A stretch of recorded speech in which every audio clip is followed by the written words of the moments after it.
Ya, Assalamualaikum warahmatullahi wabarakatuh. Saya M. Fakir Pratama dengan NIM 2433816 dari Prodi Teknik Mesin Non-Kependidikan. Dan kali ini saya akan membahas tentang pengujian bahan dengan dua metode, yakni destructive test dan non-destructive test. Dalam kehidupan sehari-hari, kita sering menggunakan berbagai produk dan material yang harus kuat, aman, dan andal, mulai dari jembatan yang kita lalui, kendaraan yang kita gunakan, hingga gedung yang tepat kita tinggali. Untuk memastikan hal tersebut, semua itu diperlukan pengujian bahan yang bisa menjamin kualitas dan keamanannya. Dalam dunia teknik, pengujian bahan ini umumnya dilakukan dengan dua cara, yaitu pengujian merusak atau destructive test, dan pengujian tidak merusak, yaitu non-destructive test. Langsung saja, yang pertama adalah destructive test. Adalah metode pengujian bahan yang dilakukan dengan cara memberikan beban atau tekanan sehingga material tersebut rusak atau hancur. Pengujian ini bertujuan untuk memahami sejauh mana material mampu menahan beban dan bagaimana sifat mekanik serta fisiknya, seperti kekuatan tarik, kekuatan tekan, ketangguhan, ataupun keuletan. Pengujian ini sering dilakukan untuk memastikan bahwa suatu material memenuhi standar yang diperlukan sebelum digunakan dalam aplikasi tertentu. Biasanya, destructive test digunakan dalam penelitian dan pengembangan material baru, serta untuk mengevaluasi kualitas produk di berbagai industri seperti konstruksi, otomotif, dan penerbang. Tentunya, destructive test juga memiliki kelebihan dan kekurangan. Kelebihannya tersendiri adalah destructive test memberikan data yang sangat akurat dan mendalam tentang sifat mekanik material. Lalu metode ini cenderung lebih sederhana dan langsung, dan sangat membantu dalam mendesain material yang lebih kuat dan sesuai dengan kebutuhan. Dan kekurangannya tersendiri adalah pada destructive test, materi yang diuji tidak dapat digunakan kembali sehingga kurang efisien untuk materi yang mahal. Destructive test juga tidak cocok untuk produk jadi atau komponen yang sudah terpasang pada sebuah alat.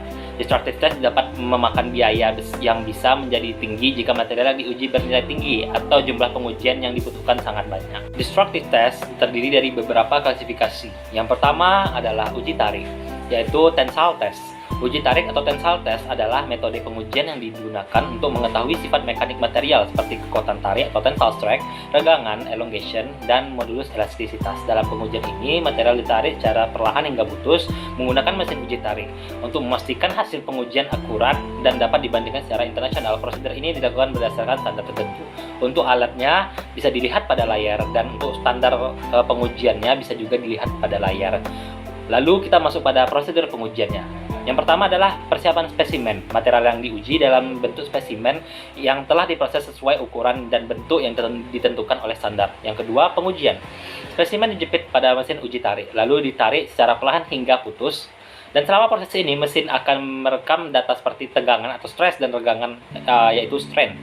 Dan yang terakhir adalah analisis data. Hasil pengujian berupa grafik tegangan-regangan yang digunakan untuk menghitung beberapa parameter seperti kekuatan tarik maksimum, yaitu tegangan tertinggi yang bisa ditahan material sebelum putus, regangan maksimum, yaitu perubahan panjang material relatif terhadap panjang awal sebelum patah, dan modulus elastisitas yang menunjukkan tingkat kekakuan material. Dan tensile test sendiri aplikasinya terdapat pada dunia industri, mulai dari konstruksi untuk pengujian beton hingga manufaktur material logam dan plastik. Selain itu, uji tekan juga digunakan untuk material keramik yang digunakan dalam aplikasi struktural yang membutuhkan ketahanan terhadap tekanan yang tinggi. Yang kedua adalah uji tekan atau compression test. Uji tekan adalah metode pengujian yang digunakan untuk menilai seberapa kuat suatu material dapat menahan beban tekan tanpa mengalami kerusakan atau deformasi yang signifikan. Pengujian ini sangat penting untuk menentukan sifat mekanik material seperti kekuatan tekan, modulus elastisitas, dan respon material terhadap tekanan. Berbagai material seperti beton, logam, plastik, kayu, dan keramik seringkali diuji menggunakan metode ini untuk memastikan kualitas dan ketahanannya dalam aplikasi di nyata. Untuk alatnya sendiri bisa dilihat pada layar, yaitu compression testing machine, dan standar pengujiannya juga bisa dilihat pada layar. Nah, untuk prosedur pengujiannya tersendiri dimulai dari persiapan spesimen. Spesimen yang diuji disiapkan dalam bentuk yang sesuai dengan standar yang digunakan seperti silinder, kubus, atau prisma. Sebelum diuji, permukaan spesimen diratakan untuk memastikan distribusi tekanan yang merata selama pengujian. Lalu yang kedua adalah pelaksanaan uji tekan, yaitu spesimen diletakkan pada mesin uji tekan dan beban diberikan secara perlahan sehingga material mengalami kerusakan atau deformasi permanen. Selama pengujian dan tegangan dan regangan akan direkam untuk dianalisis lebih lanjut. Yang ketiga adalah analisis hasil pengujian. Hasil uji tekan biasanya digambarkan dalam bentuk grafik tegangan-tegangan. Dari grafik ini kita dapat mengetahui seberapa besar tekanan yang didapat, yang diterima material sebelum hancur, serta bagaimana material bereaksi terhadap beban yang diberikan. Dan aplikasinya tersendiri adalah pada berbagai industri, mulai dari konstruksi untuk pengujian beton hingga manufaktur material logam dan plastik. Selain itu, uji tekan juga digunakan untuk material keramik yang dapat digunakan dalam aplikasi struktural yang membutuhkan ketahanan terhadap tekanan tinggi. Yang ketiga ada uji impact atau impact test. Uji impact adalah metode untuk mengukur ketangguhan material, yaitu seberapa baik material dapat menyerap energi saat menerima beban mendadak atau benturan. Pengujian ini sangat penting karena membantu mengetahui bagaimana material akan bertahan dalam situasi di mana mereka menghadapi tekanan atau kejut yang cepat. Uji impact sering digunakan untuk menilai material seperti logam, plastik, dan bahan komposit yang digunakan dalam berbagai aplikasi, mulai dari otomotif, konstruksi, hingga peralatan industri yang memerlukan ketahanan terhadap benturan. Untuk gambar alatnya sendiri bisa dilihat pada layar, dan standar pengujiannya bisa dilihat pada layar. Nah, untuk prosedurnya sendiri adalah yang pertama pastinya persiapan spesimen. Spesimen yang akan diuji biasa berbentuk batang dengan ukuran yang sudah distandarisasi, dan semua notch atau keratan dibuat pada salah satu sisinya. Notch ini berfungsi untuk memusatkan beban dan memastikan bahwa kerusakan yang terjadi di titik tertentu. Yang kedua adalah pelaksanaan uji impact. Nah, setelah spesimen siap, uji impact dilakukan dengan cara memberikan pukulan mendadak menggunakan alat seperti pendulum atau hammer pada spesimen. Energi yang diserap oleh material saat terbelah diukur untuk menilai ketangguhannya. Dan yang terakhir adalah analisis dari hasil pengujian. Hasil pengujian biasanya berupa energi yang diserap oleh material. Dari sini dapat ditentukan seberapa tahan material terhadap benturan atau kejut. Hasil ini akan memberikan gambaran apakah material tersebut sesuai untuk aplikasi yang memerlukan ketahanan terhadap tekanan mendadak. Untuk aplikasinya sendiri, uji impact diterapkan di banyak bidang, seperti dalam bidang otomotif untuk menguji komponen kendaraan yang rentan terhadap benturan, pada material konstruksi yang harus tahan terhadap tekanan mendadak, serta produk-produk plastik dan logam yang digunakan di lingkungan dengan kemungkinan benturan tinggi. Dengan uji ini, kita dapat memastikan bahwa material yang digunakan memiliki daya tahan yang cukup untuk menghadapi berbagai situasi ekstrim. Yang keempat ada uji kekerasan atau hardness test. Uji kekerasan merupakan metode untuk mengetahui kemampuan suatu material dalam menahan deformasi plastik lokal akibat tekanan atau beban tertentu. Pengujian ini sangat penting dalam dunia teknik dan manufaktur karena membantu mengevaluasi sifat mekanis material, terutama ketahanannya terhadap goresan, keausan, dan deformasi. Uji kekerasan banyak digunakan pada material seperti logam, keramik, dan hingga plastik. Untuk alatnya sendiri bisa dilihat pada layar, dan untuk standarnya sendiri bisa dilihat pada layar. Nah, untuk prosedur pengujiannya sendiri, yang pertama pastinya persiapan spesimen. Permukaan spesimen harus bersih, rata, dan bebas dari cacat seperti goresan atau kotoran yang dapat mempengaruhi hasil. Ukuran spesimen juga harus cukup untuk memastikan hasil yang akurat. Yang kedua adalah pelaksanaan uji. Indentor ditekan pada permukaan material dengan beban tertentu selama waktu yang ditentukan oleh standar. Jejak yang dihasilkan atau kedalaman atau ukuran jejak diukur untuk menentukan nilai kekerasan. Dan yang ketiga adalah analisis hasil. Hasil pengujian berupa nilai kekerasan yang dihitung berdasarkan metode dan standar yang digunakan. Nilai ini menunjukkan kemampuan material dalam menahan tekanan atau goresan. Untuk aplikasinya sendiri digunakan untuk menguji komponen mesin, alat potong, lapisan pelindung, hingga produk plastik dan logam dalam berbagai industri seperti otomotif, konstruksi, dan alat berat. Dan yang kelima adalah uji keletihan atau fatigue test. Uji keletihan adalah metode yang digunakan untuk mengetahui seberapa tahan suatu material terhadap pembebanan berulang sehingga material tersebut mengalami kegagalan. Pengujian ini sangat penting terutama karena banyak komponen teknik seperti jembatan, poros mesin, atau sayap pesawat yang sering mengalami kegagalan akibat beban yang berulang yang mereka terima. Melalui pengujian ini, kita dapat memahami berapa banyak siklus beban yang dapat ditahan oleh material sebelum mencapai batasnya. Untuk alatnya sendiri bisa dilihat pada layar, dan standarnya sendiri bisa dilihat pada layar. Nah, untuk prosedur pengujiannya tersendiri, yang pertama adalah persiapan spesimen. Spesimen dibuat sesuai standar, biasa berbentuk plat atau silinder dengan permukaan halus untuk menghindari konsentrasi tegangan yang dapat mempengaruhi hasil pengujian. Yang kedua adalah pengaturan mesin uji. Mesin uji disiapkan untuk memberikan pembebanan yang berulang, baik secara aksial, lentur, atau torsi. Pembebanan ini dapat bersifat tetap dan atau berubah-ubah sesuai dengan kebutuhan. Yang ketiga adalah pelaksanaan pengujian. Spesimen diberi beban siklik sehingga mencapai batas keletihan atau gagal. Selama pengujian, data seperti jumlah siklus, tegangan maksimum, dan tegangan minimum dicatat. Dan yang terakhir adalah analisis hasil. Hasil pengujian biasanya disajikan dalam bentuk kurva S sampai dengan N atau tegangan versus jumlah siklus yang memperlihatkan hubungan antara tingkat tegangan dan umur keletihan material. Untuk aplikasinya sendiri, uji ini sering digunakan pada komponen mesin, struktur jembatan dan sayap pesawat dan roda gigi, dan membantu memilih material yang tahan terhadap pembebanan yang berulang sehingga cocok untuk komponen kritis yang digunakan dalam industri otomotif, penerbangan atau konstruksi. Selanjutnya saya akan membahas tentang non-destructive test. Non-destructive test adalah metode pengujian yang digunakan untuk memeriksa kondisi, sifat, atau integritas material, komponen, atau struktur tanpa merusak objek yang diuji. Dengan kata lain, pengujian ini tidak mengubah bentuk atau fungsi material sehingga material tetap bisa digunakan setelah pengujian.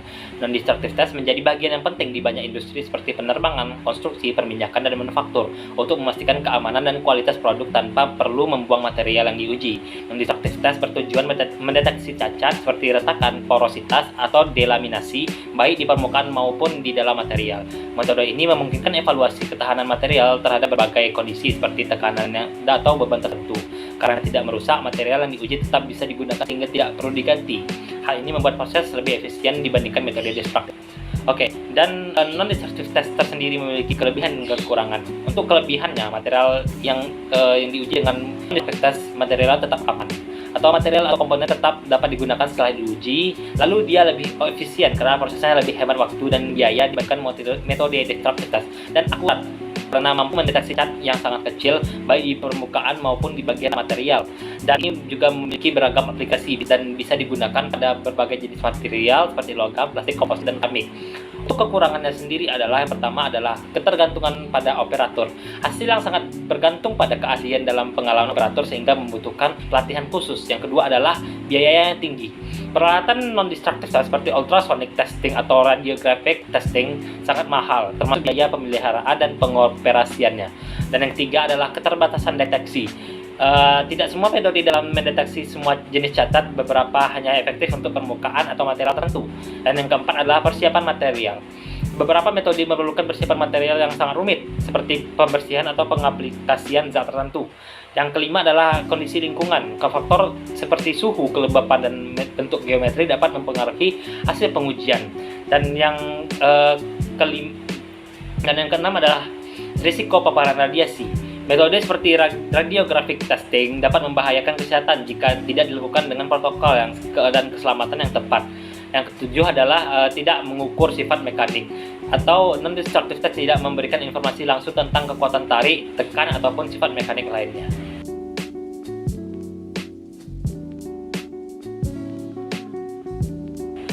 Non-destructive test juga terdiri dari beberapa klasifikasi. Yang pertama adalah visual inspection. Visual inspection adalah salah satu metode non-destructive testing yang paling sederhana dan umum digunakan.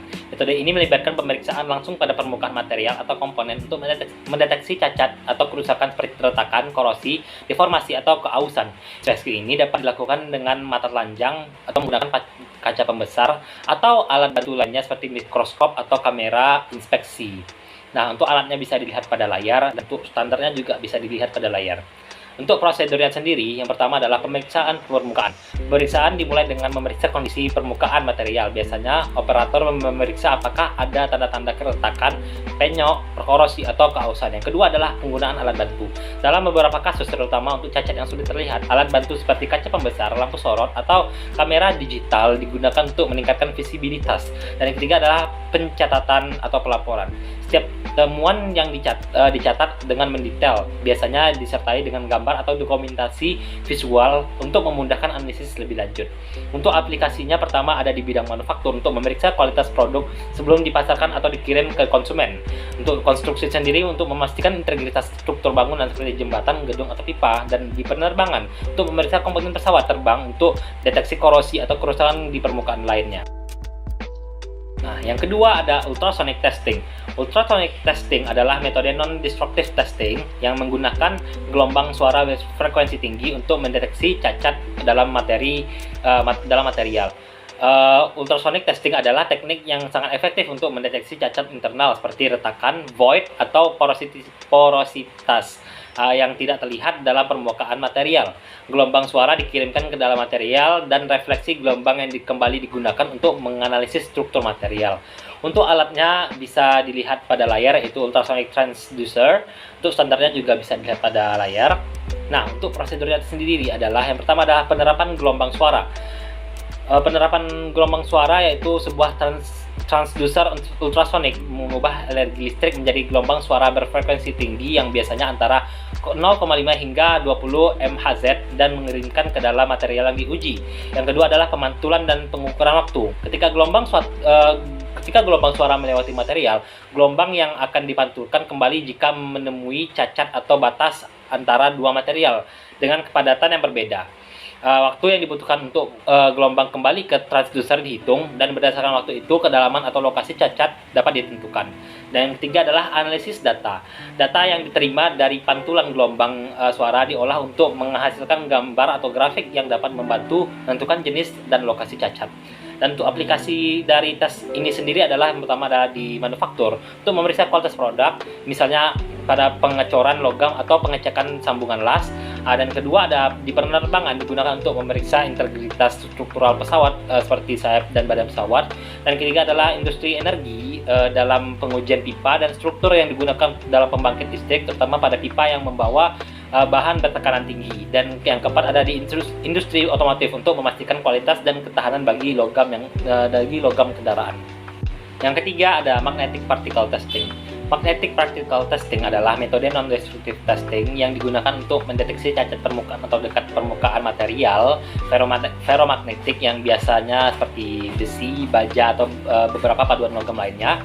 Dan metode ini memanfaatkan medan magnet untuk menunjukkan lokasi cacat yang ada pada permukaan atau sedikit di bawah permukaan material. Untuk alatnya bisa dilihat pada layar itu sendiri, dan itu menggunakan magnetic particle tester, dan untuk standarnya juga bisa dilihat pada layar. Nah, untuk prosedur pengujiannya tersendiri, yang pertama adalah penerapan medan magnet.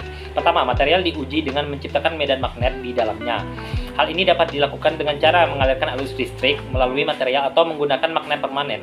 Medan magnet ini akan mengalir melalui material dan menciptakan kutub magnetik di sepanjang bagian yang terdeteksi. Yang kedua adalah penerapan partikel magnetik.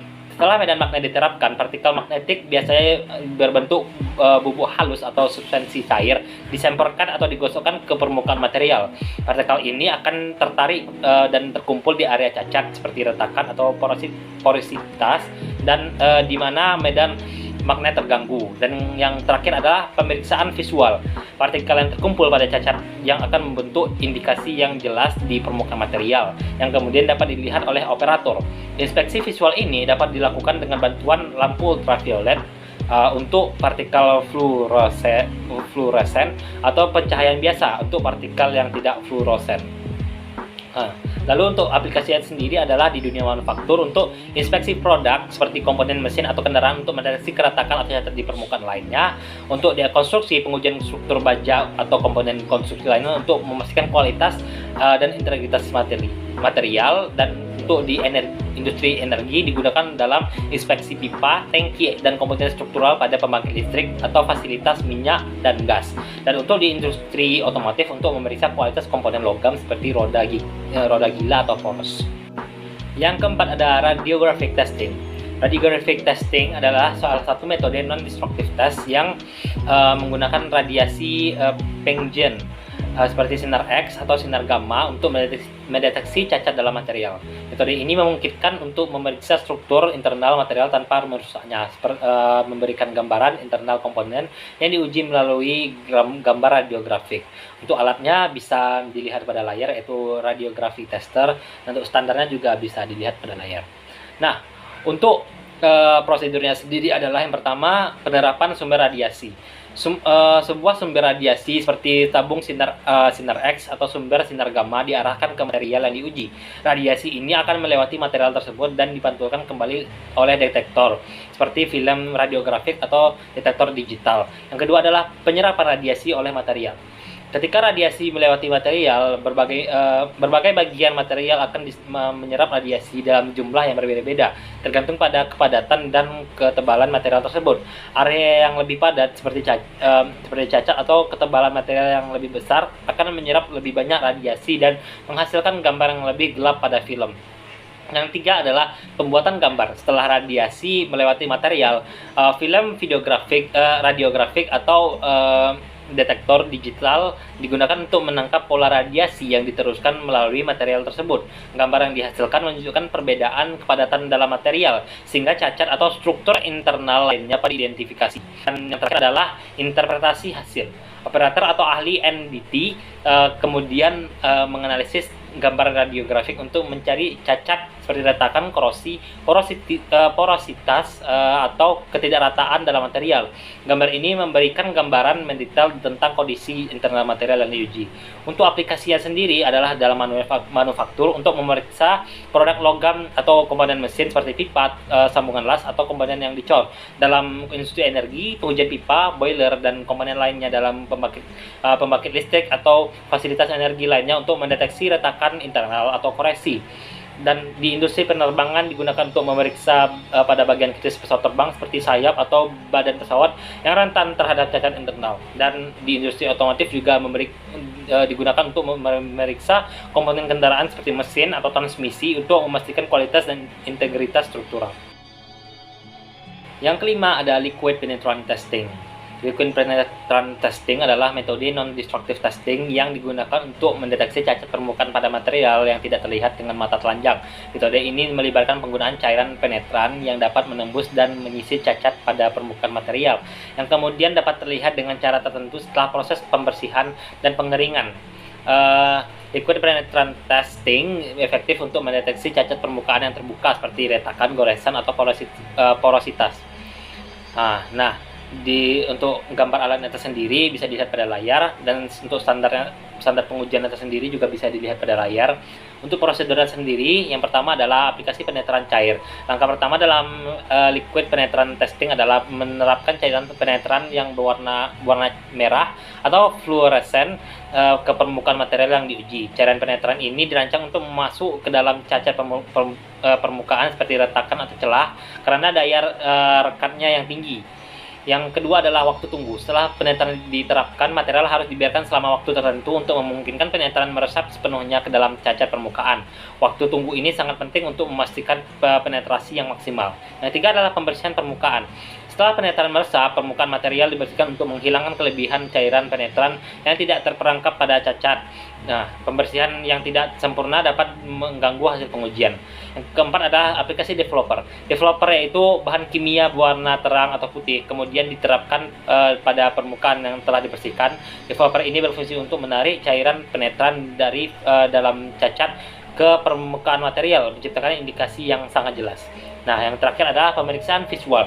Setelah aplikasi developer, cacat permukaan akan terlihat sebagai indikasi yang sangat jelas, baik itu tanda berwarna cerah atau fluoresen, tergantung pada jenis penetran yang digunakan. Pemeriksaan ini dilakukan dengan bantuan cahaya ultraviolet untuk penetran fluoresen atau pencahayaan biasa untuk penetran yang berwarna cerah. Untuk aplikasi tersendiri di industri manufaktur, pengujian produk logam terutama untuk mendeteksi cacat pada permukaan hasil pengecoran, pengelasan, dan komponen mesin.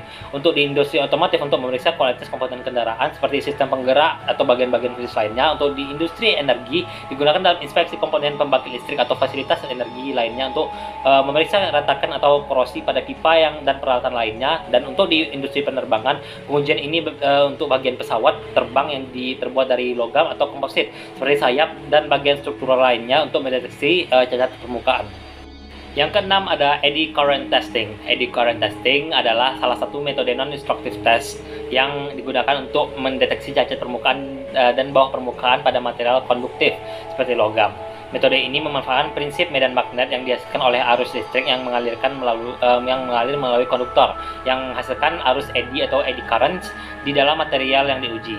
Arus eddy ini akan dipengaruhi oleh adanya cacat atau perubahan material yang dapat dideteksi menggunakan sensor. Untuk alatnya sendiri bisa dilihat pada layar, dan untuk standarnya sendiri bisa dilihat pada layar. Untuk prosedurnya, yang pertama adalah pembentukan arus eddy. Arus eddy dihasilkan dengan mengalirkan arus listrik bolak-balik atau AC melalui sebuah kumparan atau probe yang didekatkan dengan permukaan material yang diuji. Ketika arus listrik mengalir, ia menciptakan medan magnet yang menginduksi arus eddy pada material konduktif yang ada di dekat kumparan.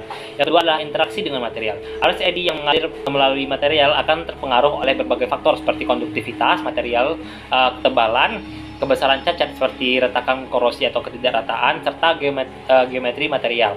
Cacat atau perubahan material ini dapat mempengaruhi pola arus eddy yang dihasilkan. Dan yang ketiga adalah pengukuran perubahan.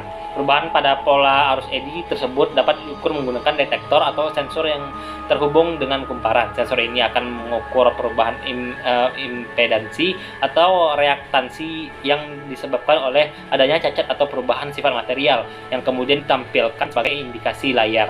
Dan yang terakhir adalah analisis hasil. Setelah pengujian, hasil perubahan arus eddy yang terdeteksi akan dianalisis oleh operator untuk mengidentifikasi adanya cacat atau kelainan pada material.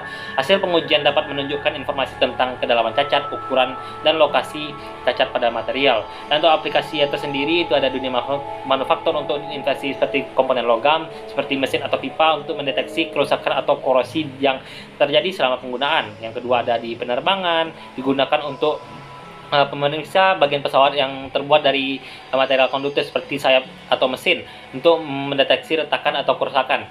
Dan di industri otomotif untuk menguji komponen kendaraan yang terbuat dari logam seperti mesin atau transmisi untuk mendeteksi cacat atau keausan yang terjadi seiring waktu. Dan di industri energi untuk diinspeksi komponen pembangkit listrik seperti pipa dan peralatan yang bekerja di bawah tekanan tinggi untuk mendeteksi korosi atau retakan. Yang ketujuh ada acoustic emission testing. Acoustic emission testing adalah metode non-destructive testing yang digunakan untuk mendeteksi dan menganalisis suara atau gelombang akustik yang dihasilkan oleh pergerakan atau deformasi dalam material. Gelombang akustik ini sering kali berasal dari cacat internal seperti retakan, korosi, atau perubahan struktur dalam material yang terpapar tegangan. Acoustic emission testing dapat memberikan informasi tentang kondisi material atau struktur tanpa merusaknya dan memungkinkan deteksi masalah yang muncul seiring berjalannya waktu. Untuk alatnya sendiri bisa dilihat pada layar, dan untuk prosedur standar pengujiannya tersendiri bisa dilihat pada layar. Nah, untuk prosedur pengujiannya tersendiri yaitu pertama adalah penggunaan sensor. Acoustic emission testing menggunakan sensor akustik yang biasanya piezoelektrik atau sensor piezoresistif untuk mendeteksi gelombang akustik yang dipancarkan saat material mengalami perubahan atau deformasi internal seperti retakan, pembesaran pori, atau penggeseran struktural lainnya. Yang kedua adalah penerapan tegangan pada material. Sensor akan menangkap suara atau gelombang yang dihasilkan oleh aktivitas mekanik di dalam material yang sedang dikenakan tegangan atau beban. Proses ini seringkali berlangsung selama pemuatan atau pengoperasian suatu struktur atau komponen, dan gelombang akustik yang dihasilkan dapat diukur oleh sensor yang dipasang di permukaan material. Lalu yang ketiga ada analisis sinyal. Sinyal yang diterima oleh sensor kemudian dianalisis untuk mencari pola atau indikator adanya cacat internal. Biasanya digunakan untuk suara atau gelombang yang terdeteksi dapat menunjukkan lokasi, ukuran, dan jenis cacat yang ada dalam material. Metode ini juga memungkinkan untuk memonitor perkembangan cacat secara real time. Dan yang keempat ada pemetaan sumber gelombang. Setelah sinyal akustik dideteksi, informasi ini dapat digunakan untuk menentukan sumber dari gelombang akustik tersebut dengan menggunakan teknik triangulasi atau pelacakan lokasi sumber untuk memetakan posisi cacat dalam struktur material. Untuk aplikasinya tersendiri, yang pertama di bidang manufaktur untuk inspeksi komponen logam seperti bagian mesin atau pipa untuk mendeteksi kerusakan atau korosi yang terjadi selama penggunaan. Lalu di industri penerbangan digunakan untuk memeriksa bagian pesawat terbang yang terbuat dari material konduktif seperti sayap atau mesin untuk mendeteksi retakan atau kerusakan. Dan yang ketiga ada di otomotif untuk menguji komponen kendaraan yang terbuat dari logam seperti mesin atau transmisi untuk mendeteksi cacat atau keausan yang terjadi seiring waktu. Dan yang terakhir di industri energi untuk inspeksi komponen pembangkit listrik, pipa, dan peralatan yang bekerja di bawah tekanan tinggi untuk mendeteksi korosi atau retakan. Mungkin cukup sekian penjelasan tentang destructive testing dan non-destructive testing yang sudah saya jelaskan. Dan semoga video ini bisa menambah wawasan penonton, dan bagi teman-teman ataupun penonton yang merasa ada kekurangan pada video kali ini bisa memberikan kritik dan sarannya di kolom komentar. Dan saya Fakir Pertama, thank you for watching, dan wassalamualaikum warahmatullahi wabarakatuh.